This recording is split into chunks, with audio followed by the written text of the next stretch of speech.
കർത്താവേ, ഇതാ എൻ്റെ വസ്തുക്കളിൽ പകുതി ഞാൻ ദരിദ്രർക്ക് കൊടുക്കുന്നു.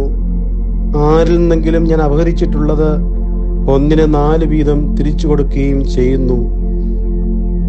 ദൈവത്തോടും ദൈവിക നിയമങ്ങളോടുമുള്ള ശക്തമായ പ്രതിബദ്ധത പുലർത്തേണ്ടതിൻ്റെ ആവശ്യകതയെപ്പറ്റി ഇവിടെ ചൂണ്ടിക്കാണിക്കുന്നു.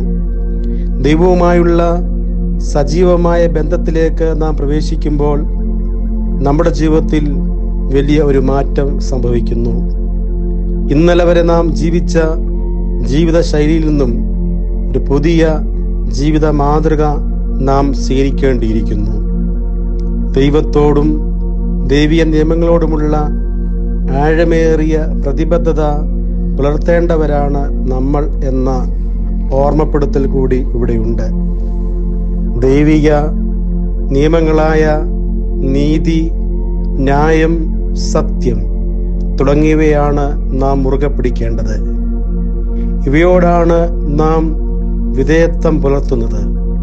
അനീതിയോടും അസത്യത്തോടും അന്യായത്തോടും നാം സന്ധി ചെയ്യുവാൻ പാടില്ല. ദൈവത്തോടുള്ള ആഴമായ വിശ്വസ്തതയിൽ നിലനിൽക്കുവാനും സത്യത്തിനും നീതിക്കും ന്യായത്തിനും വിധേയമായി ജീവിതത്തെ ക്രമീകരിക്കുവാനും നമുക്ക് കഴിയണം. അപ്പോൾ മാത്രമാണ് ലഭ്യമായ അനുഗ്രഹങ്ങൾ സമൂഹത്തിന് വേണ്ടി പ്രയോജനകരമാക്കി മാറ്റുവാൻ നമുക്ക് സാധിക്കുന്നത്.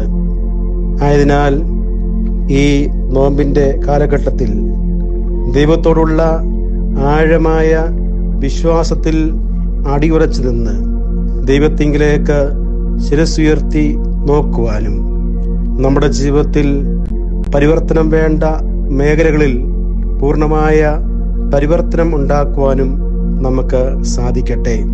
നമുക്ക് പ്രാർത്ഥിക്കാം. കാരുണ്യവാനായ കർത്താവേ, അവിടുത്തെ സന്നിധിയിലേക്ക് ഞങ്ങൾ അടുത്തു വന്നിരിക്കുന്നു. ഞങ്ങളുടെ ജീവിതത്തിൽ മാറ്റങ്ങൾ വരുത്തേണ്ട മേഖലകൾ ഞങ്ങൾക്ക് അവിടുന്ന് ചൂണ്ടിക്കാണിച്ചു തരുമാറാകണമേ. പൂർണ്ണമായി പരിപൂർണ പശ്ചാത്താപത്തോടെ അവിടുത്തെ സന്നിധിയിലേക്ക് കടന്നു വന്ന് അങ്ങേക്ക് ഉത്തമ സാക്ഷ്യമുള്ള മക്കളായി ജീവിക്കുവാൻ ഞങ്ങളെ അവിടുന്ന് സഹായിക്കണമേ. ആമീൻ.